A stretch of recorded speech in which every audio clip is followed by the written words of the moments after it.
The Story of Civilization Part 2. The Life of Greece being history of Greek civilization from the beginnings and of civilization in the Near East, from the death of Alexander to the Roman conquest, with an introduction on the prehistoric culture of Crete by Durant. Chapter 29. The Surrender of Philosophy. Section 3.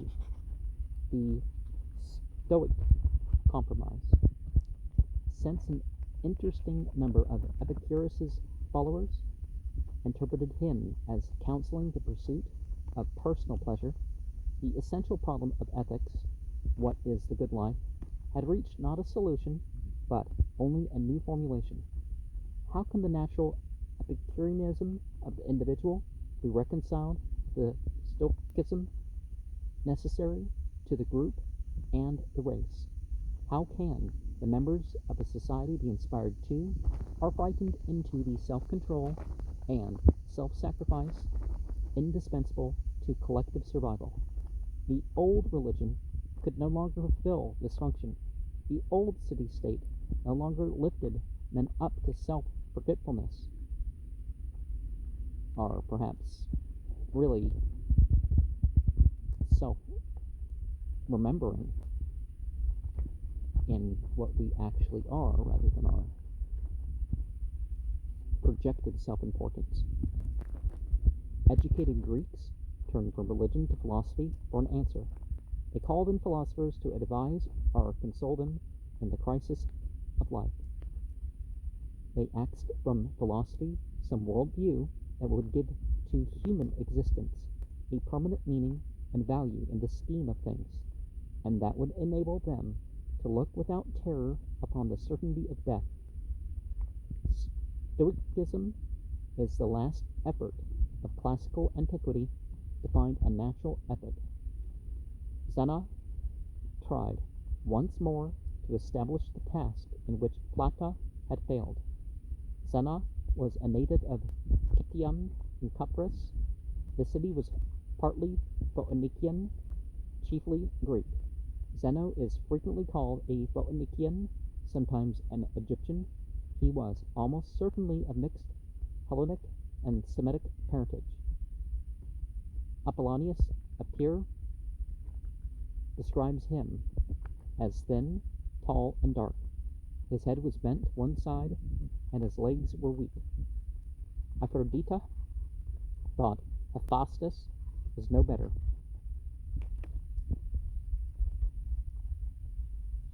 Would have surrendered him to Athena. Having no distractions, he rapidly amassed wealth as a merchant. When he first came to Athens,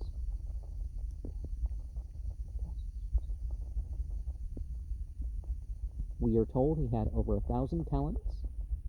According to Diogenes Laertius, he was shipwrecked on the Attic coast, lost his fortune, and arrived in Athens about 314 BCE, almost destitute. Sitting down by a bookseller's stall, he began to read Xenophon's Memorabilia,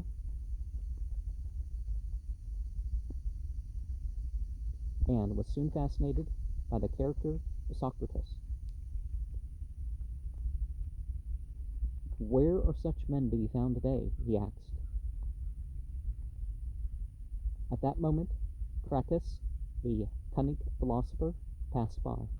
Follow that man, the bookseller advised him. Zeno, age 30, enrolled in Crates' school and rejoiced in having discovered philosophy. I made a prosperous voyage, he said, when I was wrecked. Crates was a Theban who had turned over his fortune of 300 talents to his fellow citizens and had taken up the ascetic life of a cunning mendicant. He denounced the sexual looseness of his time and counseled hunger as a cure for love. His people, Hipparchia, having plenty to eat, fell in love with him and threatened to kill herself unless her parents gave her to him. They begged Crates to dissuade her, which he tried to do by laying his beggar's wallet at her feet, saying, "This is all my fortune. Think now what you were doing." Undiscouraged, she left her rich home, donned the beggar's garb, and went to live with Crates in free love. Their nuptials, we are informed, were consummated in public, but their lives were models of affection and fidelity. Zeno was impressed by the stern simplicity of the Punic life. The followers of Antisthenes had now become the Franciscan monks of antiquity.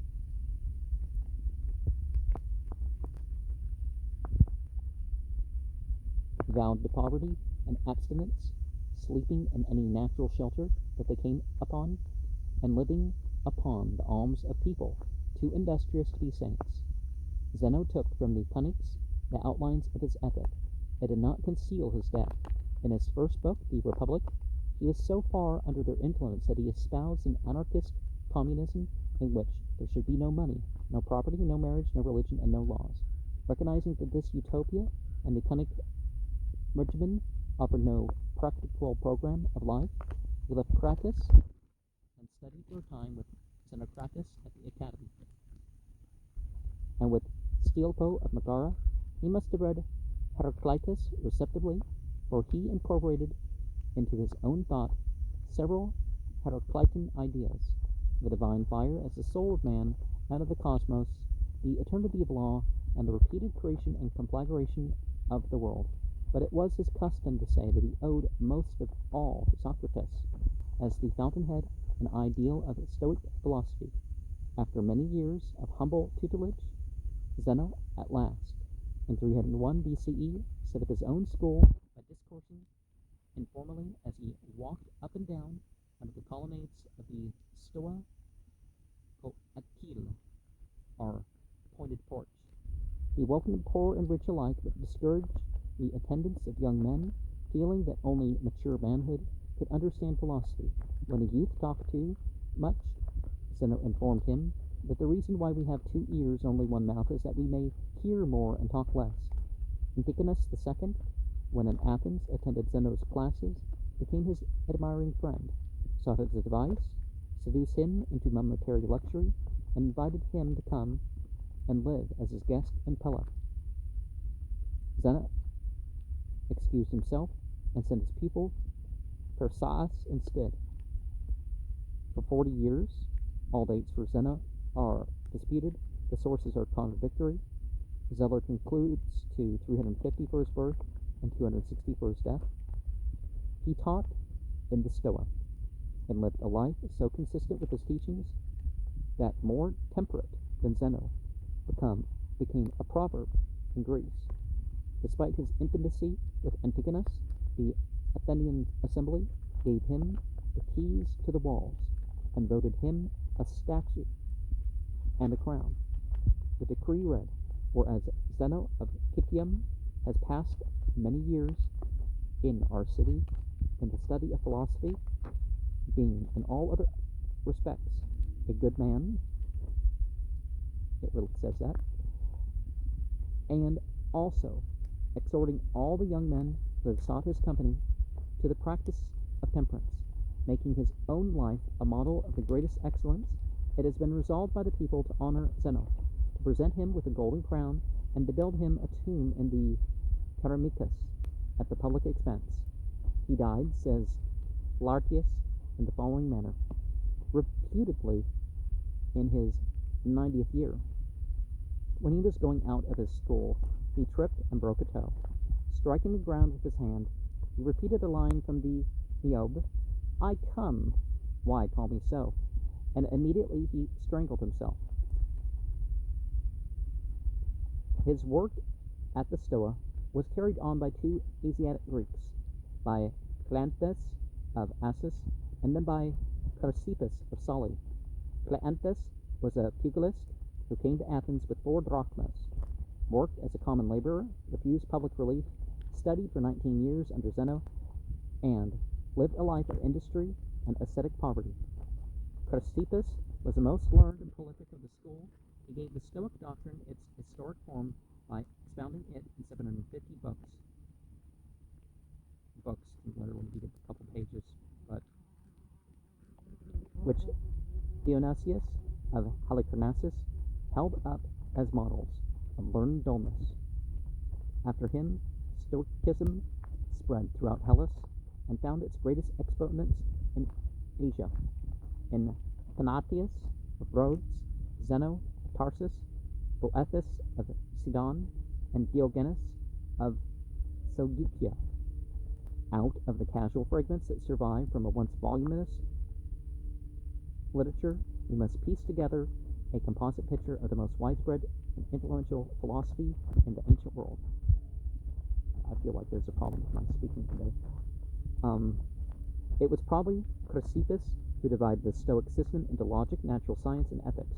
Zeno and his successors prided themselves on their contributions to logical theory, but the streams of ink that flowed from them on the subject have left no appreciable residue of enlightenment or use, except in certain additions to terminology, like the word logic itself.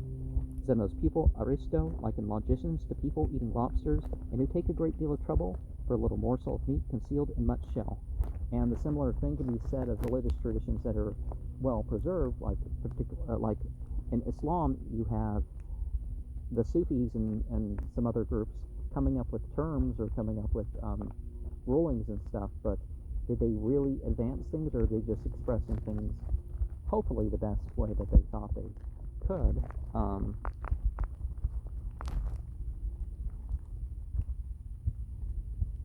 Stoics agreed with the Epicureans that knowledge arises only out of the senses, and placed the final test of truth in such perceptions as compel the assent of the mind by their vividness or their persistence. Experience, however, need not lead to knowledge, for between sensation and reason lies emotion or passion, which may distort experience into error even as it distorts into vice. Reason is the supreme achievement of man, a seed from the Logos Spermaticus, or seminal reason, that made and rules the world. The world itself, like man, is at once completely material and inherently divine. Everything that the senses report to us is material, and only material things can cause or receive action.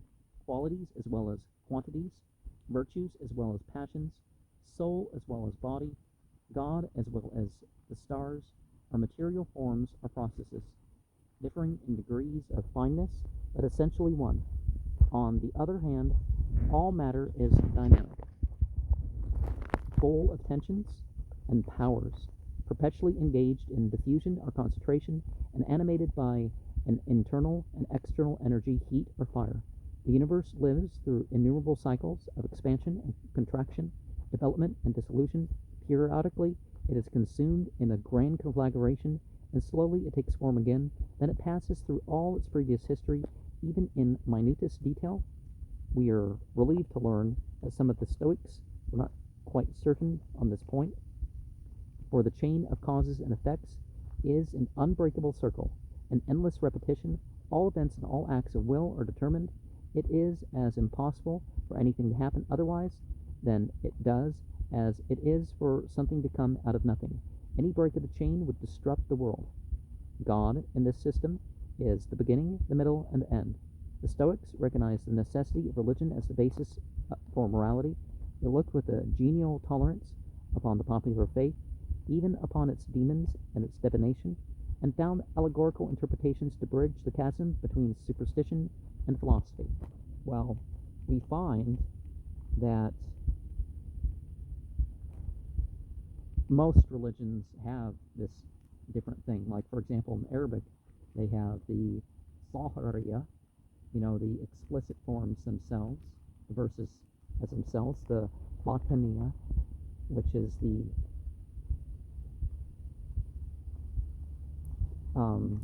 allegorical, the differing meanings, the secondary whatever, and we have the Wataniya, which is the ethnic ways.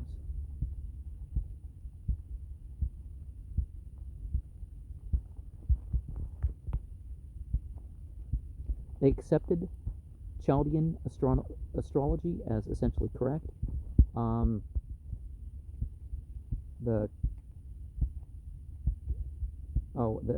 It's a twist on Kusti,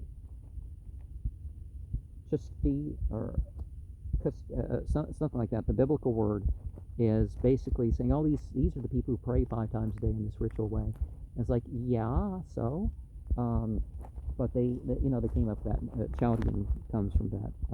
There's more that can be said about that. And thought of earthly affairs as in some mystic and continuous the Zoroastrians, continuous correspondence with the movements of the stars.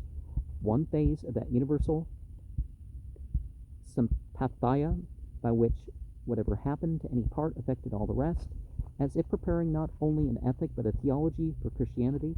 They conceived the world, life, law, the soul, and destiny in terms of God, and define morality as a willing surrender to the divine will.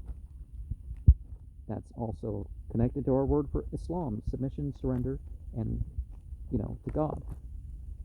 God, like man, is living matter. Well,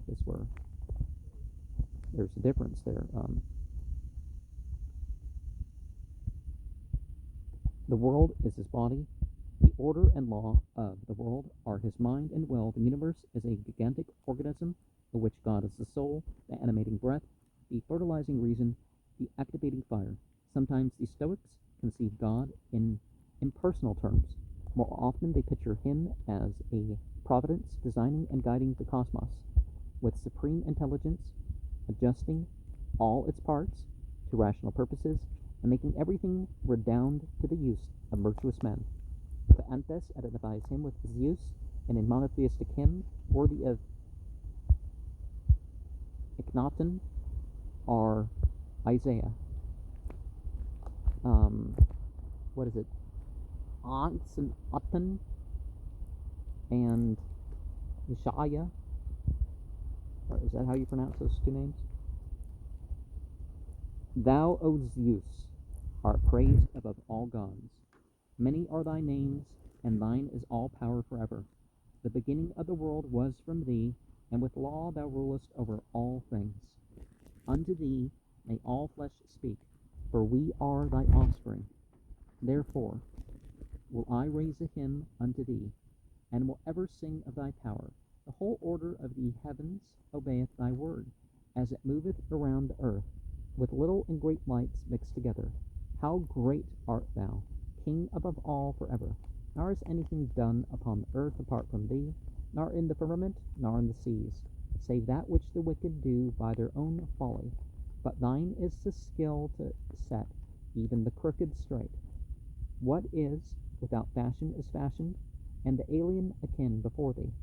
Thus hast thou fitted together all things in one, the good with evil, that thy word should be one in all things, abiding forever. Let folly be dispersed from our souls, that we may repay thee the honor wherewith thou hast honored us, singing praise of thy works forever, as becometh the sons of men. Man is to the universe as microcosm to macrocosm. He too is an organism with a material body and a material soul. For whatever moves or influences the body, or is moved or influenced by the body, must be corporeal. The soul is a fiery breath or pneuma diffused through the body, just as the world's soul is diffused through the world. At death, the soul survives the body, but only as an impersonal energy. At the final conflagration, the soul will be reabsorbed like Atman into Brahman, into that ocean of energy which is God. Since man is part of God or nature, the problem of ethics can be easily solved. Goodness is a cooperation with God or nature, or the law of the world. It is not the pursuit or enjoyment of pleasure, for such pursuit subordinates reason to passion, often injures the body or the mind, and seldom satisfies us in the end. Happiness can be found only through a rational adjustment of our aims and conduct, the purposes and laws of the universe. There is no contradiction between the good of the individual and the good of the cosmos, for the law of well-being in the individual is identical with the law of nature. If evil comes to the good man, it is only temporary and is not really evil. If we could understand the whole, we should see that the good behind whatever evil appears in the parts. Wars, says Chrysippus, are a useful corrective of overpopulation, and bedbugs do us the service of preventing us from oversleeping. Well, that would take more explaining to be right, but as a maxim, the wise man will study science only sufficiently to find in the law of nature, and will then adapt his life to that law. Zen kata fasin, to live according to nature. This is the purpose and sole excuse of science and philosophy. Almost in Newman's words, Xanthus surrenders his will to God's. Lead me, O God, and thou my destiny, that one place which you will have me fill. I follow gladly, should I strive with thee. A recreant, I needs must follow still. And I think definitely of the Order of Nine Angles working in Greek philosophy in some of these terms. People appears in the parts, living according to one's actual nature and all that sort of stuff. The Stoic, however, will shun luxury and complexity, economic or political strife. He will content himself with little and will accept without complaint the difficulties and disappointments of life. He will be indifferent to everything but virtue and vice, to sickness and pain, good or ill repute, freedom or slavery, life or death. He will suppress all feelings that may obstruct the course or question the wisdom of nature. If his son dies, he will not grieve, but will accept fate's decree as in some hidden way the best. He will seek so complete an apatheia, or absence of feeling, that his peace of mind will be secure against all attacks and vicissitudes of fortune, pity, or love. Chrysippus proposed to limit the care of dead relatives to the simplest and quietest burial. It would still be better, he thought, to use their flesh as food. He will be a hard teacher and a stern administrator. Determinism does not imply indulgence. We must hold ourselves and others morally responsible for every action. When Zeno beat his slave for stealing, and the slave, having little learning, said, "But it was fated that I should steal," Zeno answered, "And that I should beat you." And there's a similar poem in Rumi. Someone breaks into a garden or something like that and starts stealing food, and it's like, well, it was fated that I would do this. It's like, yes, it was also fated that I would beat you for it. The Stoic looks upon virtue as its own reward and as an absolute duty or categorical imperative derived from his participation in divinity, and he will console himself in misfortune by remembering that in the following the divine law he becomes an incarnate God. Well, we can definitely be, my channel symbol relates to that. On one side, that black symbol, you have the undefiled knowledge. So it's about the consciousness. And the silver and red symbol is about the state of absolute righteousness. You're fully surrendered completely. No, not the slightest abrogation at all. And you sort of become at that point what people would consider a deity. I mean, it doesn't mean you are a deity, but some of what people say is a deity. When he is tired of life and can leave it without injuring others, he will have no scruples against suicide. Xanthus, having reached his 70th year, entered upon a long fast, and then saying that he would not go back after coming halfway, continued it until he died. The Stoic, however, is not unsocial, neither so proud of poverty as the XXIX, nor so enamored of solicitude as the Epicurean. He accepts marriage and the family as necessary, though he has no praise for romantic love. He dreams of a utopia in which all women will be in common. He accepts the state, even monarchy. He has no fond memories of the city-state, and considers the average man a dangerous simpleton. That Osho quote that I brought up before, of the people, by the people, and for the people, but the people are retarded.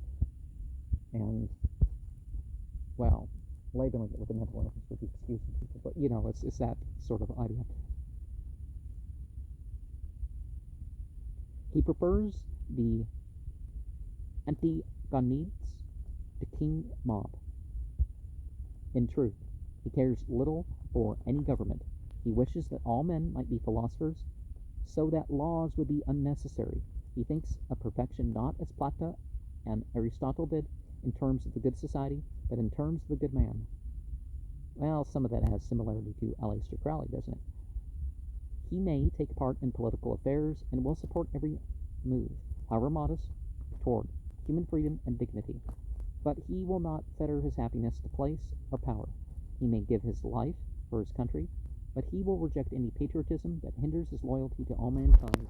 He is a citizen of the world, Zeno, in whose veins, as we have seen, there are probably flowed both Greek and Semitic blood, longed like Alexander for a breaking down of racial and national barriers, and his internationalism reflects Alexander's passing unification of the eastern Mediterranean world.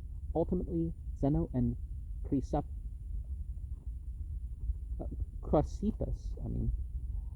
hoped all those warring states and classes would be replaced by one vast society in which there would be no nations, no classes, no rich or poor, no masters or slaves, in which philosophers would rule without oppression, and all men would be brothers as the children of one God.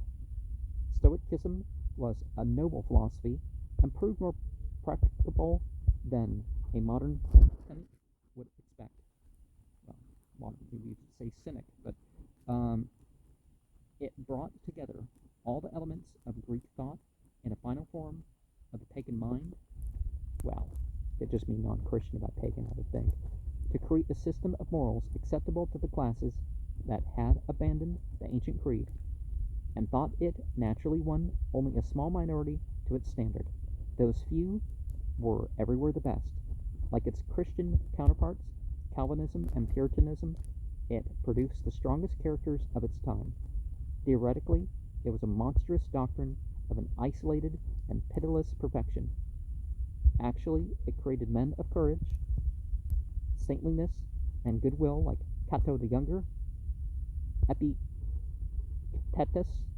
and Marcus Aurelius. It influenced Roman jurisprudence in building law of nations for non-Romans, and it helped to hold ancient society together until a new faith came. The Stoics lent countenance to superstition and had an injurious effect upon science, but they saw clearly the basic problem of their age, the collapse of the theological basis of morals, and they made an honest attempt to bridge the gap between religion and philosophy. Epicurus won the Greeks, Zeno won the aristocracy of Rome, and to the end of what's called pagan history, the Stoics ruled the Epicureans, as they always will, when a new religion took form out of the intellectual and moral chaos of the dying Hellenistic world. The way had been prepared for it by a philosophy that acknowledged the necessity of faith, preached an ascetic doctrine of simplicity and self-restraint, and saw all things in God.